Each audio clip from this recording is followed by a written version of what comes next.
Swimming के यानी कि तैराकी के शौकीन लोगों को हमेशा पंचमी के दिन का इंतजार रहता था, क्योंकि पंचमी के बाद मंदसौर के नगर पालिका के अधीन स्विमिंग पूल को आम लोगों के लिए खोल दिया जाता था।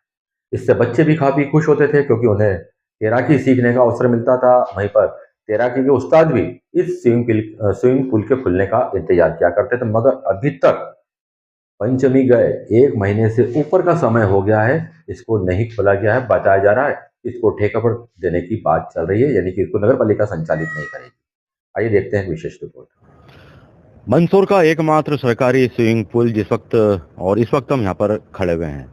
गर्मी का मौसम चालू हो चुका है, मगर ये स्विमिंग पूल अभी तक चालू नहीं हो पाया। लोग रोज आ रहे हैं स्विमिंग पूल में नहाने के लिए, मगर निराश होकर चले जा रहे हैं। आखिर क्या कारण है कि नगर पालिका को इस स्विमिंग पूल को चालू करने में इतनी दिक्कत और इतनी परेशानी आ रही है? लोग बेताब हैं इस स्विमिंग पूल में नहाने के लिए, एक्सरसाइज करने के लिए, मगर स्विमिंग पूल है कि चलने का नाम नहीं ले रहा है। आइए मंदसौर के कुछ हम प्रबुद्ध जनों से इस बारे में पूछते हैं।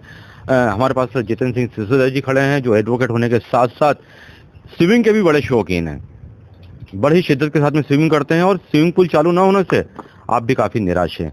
जितेंद्र जी, क्या कारण है स्विमिंग पूल को नहीं चालू हो पा रहा अभी तक? क्यों लोग निराश हो रहे हैं? सबसे पहले तो मैं बधाई देना चाहूंगा मंदसौर नगर के वासियों को कि मंदसौर नगर के मध्य में एक शानदार अंतर्राष्ट्रीय स्तर की एक सुविधा स्विमिंग के लिए उपलब्ध है, और वो सुविधा नॉमिनल प्राइस पर उपलब्ध होने के साथ ही बिल्कुल हार्ट ऑफ द सिटी है। इसलिए हम सौभाग्यशाली है मंदसौर में।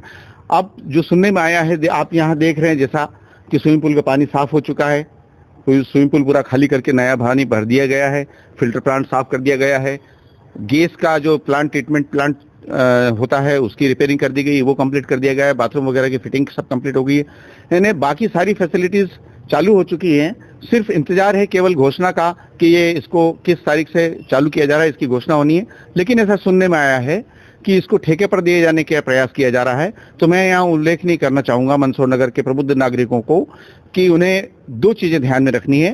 पहली चीज तो ये कि एक बार पहले भी ये प्रयास नगर पालिका द्वारा किया गया था, तो क्या हासिल हुआ था स्विमिंग पूल का हमने देखा था, और उसके बाद तत्कालीन कलेक्टर महोदया ने ये आदेश प्रदान किया गया था कि ये चूंकि एक सार्वजनिक स्वास्थ्य और क्रीड़ा से संबंधित सुविधा है, इसलिए इसको लाभ कमाने के उद्देश्य से नहीं चलाया जा सकता, और इसको जो है कभी भी ठेके पे नहीं दिया जाएगा, इसको सदैव नगर पालिका ही चलाएगी। और जैसा कि पूरे मध्य प्रदेश में जहां जहां पर भी नगर पालिका द्वारा निर्मित जो तरणताल हैं, वे सभी नगर पालिका द्वारा संचालित किए जा रहे हैं। पता नहीं हमें हर बार इसी स्विमिंग पूल को, एक अंतर्राष्ट्रीय सुविधा वाली स्विमिंग पूल को चालू कराने के लिए हर बार जद्दोजहद करना पड़ती है। ये एक दुर्भाग्य की बात है। यहाँ के जो प्रशासनिक अधिकारी हैं नगर पालिका के, और जो जिम्मेदार अधिकारी हैं, वो ध्यान दें। बच्चों की परीक्षाएं समाप्त हो चुकी हैं। रोज छोटे छोटे बच्चे मुझसे पूछते हैं, क्योंकि मेरा इंटरेस्ट है, तो मैं क्या जवाब दूं, मुझे ये समझ में नहीं आता। और ऐसी सुविधा जो हमारे यहाँ पर तत्कालीन नगर पालिका अध्यक्ष माननीय यशपाल जी सिसोदिया के ख्वाब को परिणित करते हुए एक सुविधा हार्ट ऑफ द सिटी शुरू की गई है, उसे बरकरार रखना चाहिए और आम जनता के लिए सस्ती और सुलभ सुविधा उपलब्ध हो सके, ऐसा प्रयास नगर पालिका को करना चाहिए, न कि ठेके पर देकर कमाई का उद्देश्य बनाना चाहिए। जितेंद्र जी, ये बात सही है कि मंदसौर की जो सुविधा है एक मात्र ऐसी सुविधा है जिसमें लोग नहाने के लिए बेताब रहते हैं स्विमिंग पूल के अंदर। पूर्व में कुछ कलेक्टर के द्वारा भी आदेश दिया गया था कि इसको आप ठेके पर नहीं दे सकते हैं, क्योंकि नगर पालिका का दायित्व है कि आप ऐसी स्वास्थ्य की और ऐसी एक्टिविटी जहाँ पर स्पोर्ट्स की होती हैं वहाँ पे आप उनको ठेके पर नहीं दे सकते। क्या वो आदेश को जानकारी है आपको उसकी? मुझे पिछली बार जब ये ठेके पर दिया गया था तब एम गीता मैडम कलेक्टर थी, और उन्होंने ये आदेश किया था कि चूंकि ये एक क्रीड़ा और सार्वजनिक स्वास्थ्य से जुड़ा हुआ सब्जेक्ट है, इसको लाभ कमाने के उद्देश्य से हम नहीं संचालित कर सकते, इसलिए उन्होंने स्टैंडिंग ऑर्डर पास किया था कि इसको कभी भी जो है वो ठेके पर नहीं दिया जाएगा, ये सदैव नगर पालिका द्वारा ही संचालित किया जाएगा। और उसके बावजूद भी उस आदेश के पालन करने की बजाय उसके विरोध में जाकर इसको ठेके पे देने की कवायद चल रही है। पर्दे के पीछे की बात करें हम तो निश्चित यही सुनने में आया है कि ठेके पे देने का प्रयास किया जा रहा है। और मेरे मत में अगर इस स्विमिंग पूल की टोटल अर्निंग की बात की जाए, तो जो स्विमिंग पूल कॉम्प्लेक्स में निर्मित दुकानें हैं उसकी भी अर्निंग नगर पालिका स्विमिंग पूल के हेड में ही लेती है, तो लाभ तो मेरे ख्याल से हानि में तो कतई नहीं है। लेकिन फिर भी यदि कोई चीज हानि में चल भी रही, जैसे आज सरकारी अस्पताल है, मध्य प्रदेश सरकार को जितना वहां इन्वेस्टमेंट किया जा रहा है उतना लाभ नहीं होता, लेकिन इसका मतलब ये है कि वो ठेके पर दे दें, ये तो एक अनिश्चित कार्यक्रम है। और मेरा ये मानना है कि देश के प्रधानमंत्री, हमारे यहाँ तो ट्रिपल इंजन की सरकार है, देश का प्रधानमंत्री कहता है खेलो इंडिया, स्वस्थ रहो इंडिया, बढ़ेगा इंडिया, और यहाँ इतनी अच्छी स्पोर्ट्स एक्टिविटी है उसे बंद करके ताले में रखा गया। दुर्भाग्य है, दुर्भाग्य है, दुर्भाग्य।